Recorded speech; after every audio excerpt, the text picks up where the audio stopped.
Absorption हमारे पास एक प्रोसेस है by which the products of digestion are absorbed by the blood stream to be supplied to the rest of the body. Absorption क्या है? हमारे पास एक प्रोसेस है जिसमें डाइजेशन प्रोसेस के थ्रू जो फूड पार्टिकल्स ब्रेक डाउन हुए थे, फूड के जो बड़े पार्टिकल्स थे वो ब्रेक डाउन हुए थे स्मॉलर पार्टिकल्स में, राइट? फूड के जो बड़े पार्टिकल्स थे वो ब्रेक डाउन हुए थे स्मॉलर पार्टिकल्स में डाइजेशन प्रोसेस के थ्रू। ये स्मॉलर पार्टिकल्स जो हैं वो अब एब्जॉर्ब होंगे ब्लड स्ट्रीम के थ्रू। एब्जॉर्प्शन का प्रोसेस होगा, ये एब्जॉर्ब होंगे ब्लड स्ट्रीम के थ्रू ताकि बॉडी इसे एब्जॉर्ब कर सके या बॉडी को जहाँ कहीं भी रिक्वायर्ड हो एनर्जी की वहाँ तक वो सप्लाई हो सके। ठीक, ये एब्जॉर्प्शन जो है वो मुख्तलिफ तरीक़ों से होती है। दो मेन प्रोसेस से डाइजेशन का प्रोसेस होता है। एक को हम कहते हैं पैसिव ट्रांसपोर्ट, दूसरे को हम कहते हैं एक्टिव ट्रांसपोर्ट। एब्जॉर्प्शन का प्रोसेस पैसिव ट्रांसपोर्ट के थ्रू भी हो सकता है, एब्जॉर्प्शन का प्रोसेस एक्टिव ट्रांसपोर्ट के थ्रू भी हो सकता है। अब डिटेल में बढ़ते हैं कि पैसिव ट्रांसपोर्ट क्या है और एक्टिव ट्रांसपोर्ट क्या है। हमने कहा ये डाइजेशन जो है हमारे पास दो तरीक़ों से हो सकती है, पैसिव ट्रांसपोर्ट के थ्रू भी हो सकती है और एक्टिव ट्रांसपोर्ट के थ्रू भी हो सकती है। पैसिव ट्रांसपोर्ट नाम से ही इंडिकेट है, इसका मतलब जब मॉलिक्यूल्स, फूड के पार्टिकल्स या फूड के मॉलिक्यूल्स जब ट्रांसफ़र होंगे पैसिव ट्रांसपोर्ट के थ्रू एब्जॉर्ब होंगे तो इसमें किसी किस्म की एनर्जी की ज़रूरत नहीं पड़ेगी। अगर एक्टिव ट्रांसपोर्ट के थ्रू एब्जॉर्ब हो रहे हैं तो इसका मतलब इसमें एनर्जी की ज़रूरत पड़ रही है। पैसिव ट्रांसपोर्ट में एनर्जी की ज़रूरत नहीं होती जबकि एक्टिव ट्रांसपोर्ट में एनर्जी की ज़रूरत पड़ती है। हमने कहा कि ये डाइजेशन का प्रोसेस हमारे पास दो तरीक़ों से हो सकता है, पैसिव ट्रांसपोर्ट के थ्रू भी हो सकता है और एक्टिव ट्रांसपोर्ट के थ्रू भी हो सकता है, राइट? पैसिव ट्रांसपोर्ट के थ्रू और एक्टिव ट्रांसपोर्ट दोनों के थ्रू हो सकता है। जब फूड मॉलिक्यूल्स या फूड पार्टिकल्स जो है वो हायर कंसंट्रेशन से लोअर कंसंट्रेशन की तरफ जाएंगे तो इस प्रोसेस में किसी किस्म की एनर्जी की ज़रूरत नहीं हो। हायर कंसंट्रेशन से लोअर कंसंट्रेशन में मूव करेंगे, एब्जॉर्ब होंगे, ट्रांसपोर्ट होंगे तो इसमें किसी किस्म की एनर्जी की ज़रूरत नहीं होती। इसका मतलब पैसिव ट्रांसपोर्ट में किसी किस्म की एनर्जी की ज़रूरत नहीं पड़ती। जब फूड पार्टिकल्स या फूड मॉलिक्यूल्स लोअर कंसंट्रेशन से हायर कंसंट्रेशन की तरफ जाएंगे, मतलब अगेंस्ट कंसंट्रेशन ग्रेडियंट की तरफ जाएंगे, राइट? लोअर कंसंट्रेशन से हायर कंसंट्रेशन की तरफ जाएंगे तो इसका मतलब इस प्रोसेस में हमारे पास एनर्जी की ज़रूरत पड़ेगी। तो एक्टिव ट्रांसपोर्ट या एक्टिव एब्जॉर्प्शन में हमारे पास एनर्जी की ज़रूरत पड़ती है जबकि पैसिव में एनर्जी की ज़रूरत नहीं पड़ती। अगर इस प्रोसेस को, इस एब्जॉर्प्शन के प्रोसेस को या इस ट्रांसपोर्टेशन के प्रोसेस को हम सेल मेम्ब्रेन के मॉडल से समझने की कोशिश करें तो हो सकता है आसानी से समझ जाएं। लेट्स सपोज ये हमारे पास सेल मेम्ब्रेन या सेल सरफेस है।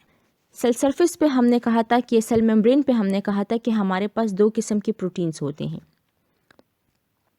जिसमें है एक हमारे पास होता है पेरिफेरल, दूसरा होता है इंटीग्रल। फिर इंटीग्रल में हमने कहा था एक होता है हमारे पास चैनल इंटीग्रल, राइट? एक होता है हमारे पास चैनल इंटीग्रल और एक होता है हमारे पास कैरियर इंटीग्रल। चैनल इंटीग्रल और कैरियर इंटीग्रल। और इस सेल सरफेस पर हमारे पास क्या है, ये लिपिड्स बाय लेयर है, राइट? लिपिड्स बाय लेयर है, ठीक? हमने कहा पैसिव ट्रांसपोर्ट में किसी किस्म की एनर्जी की ज़रूरत नहीं पड़ती। तो अगर आप लोगों को प्रीवियस क्लासेस में पढ़ा हो आप लोगों ने डिफ्यूजन का प्रोसेस, राइट? डिफ्यूजन हमारे पास क्या है? डिफ्यूजन जो है वो सिंपल ट्रांसपोर्टेशन है या movement of molecules from a place of higher concentration to lower concentration, higher concentration से लोअर कंसंट्रेशन। लेट्स सपोज यहाँ पर हमारे पास ज़्यादा फूड पार्टिकल्स हैं या मॉलिक्यूल्स हैं या आयंस हैं, और यहाँ पर सेल के अंदर कम, और ये यहाँ से यहाँ मूव होना चाहते हैं, राइट। सेल के बाहर से अंदर की तरफ मूव होना चाहते हैं। हायर कंसंट्रेशन से लोअर कंसंट्रेशन की तरफ आसानी से ये मूव कर सकेंगे। इसके लिए किसी किस्म की एनर्जी की ज़रूरत नहीं पड़ती, राइट। डिफ्यूजन हमारे पास क्या है? सिंपल मूवमेंट ऑफ मॉलिक्यूल्स या solute from a place of higher concentration to lower concentration through a membrane है, राइट। इसे हम कहते हैं सिंपल डिफ्यूजन। एक और है हमारे पास जिसे हम कहते हैं फैसिलिटेटेड ट्रांसपोर्टेशन या transport. Facilitative transport, facilitative transport पे भी हमारे पास क्या है? फूड पार्टिकल्स या फूड मॉलिक्यूल्स हैं from a place of higher concentration to lower concentration. Let's suppose यहाँ फूड पार्टिकल्स हैं या फूड मॉलिक्यूल्स हैं और ये सेल के अंदर जाना चाहते हैं, राइट। लेकिन ये खुद मूव नहीं कर सकते, ये खुद डिफ्यूज़ नहीं हो सकते, इनको किसी न किसी रास्ते की ज़रूरत होगी, राइट। सिर्फ और सिर्फ रास्ते की ज़रूरत पड़ेगी ताकि वो इस रास्ते से गुजर सके, जो कि चैनल जो है वो उस रास्ते को प्रोवाइड करेगा, राइट। चैनल प्रोटीन सिर्फ और सिर्फ वो रास्ता देगा ताकि ये मॉलिक्यूल्स अंदर की तरफ चले जाएं, हायर कंसंट्रेशन से लोअर कंसंट्रेशन की तरफ, लेकिन किसी ख़ास रास्ते की तरफ। फैसिलिटेट, कोई रास्ता उसे फैसिलिटेट कर रहा है, कोई चीज़ उसे फैसिलिटेट कर रहा है, कोई रास्ता दे रहा है, तभी वो मॉलिक्यूल्स अंदर जा सकते हैं, राइट।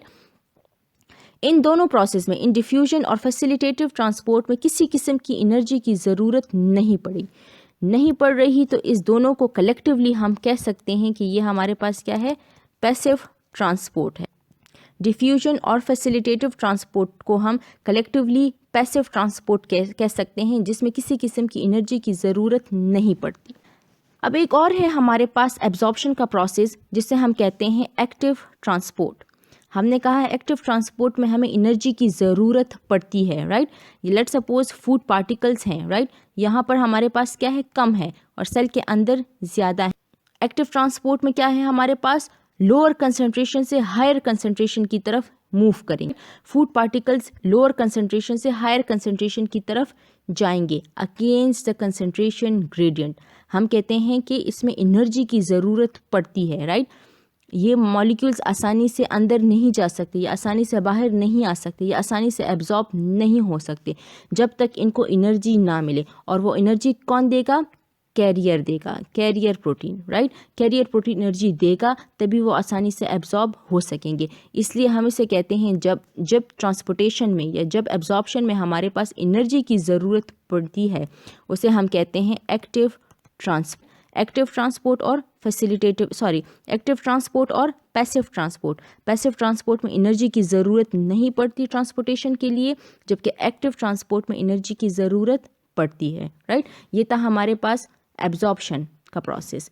हमने डाइजेशन पढ़ा कि डाइजेशन क्या चीज़ है, और हमने एब्जॉर्प्शन पढ़ा कि एब्जॉर्प्शन क्या चीज़ है। अब पढ़ते हैं digestion and absorption of carbohydrates, कि कार्बोहाइड्रेट्स कैसे डाइजेस्ट होते हैं और कैसे एब्जॉर्ब होते हैं। डाइजेशन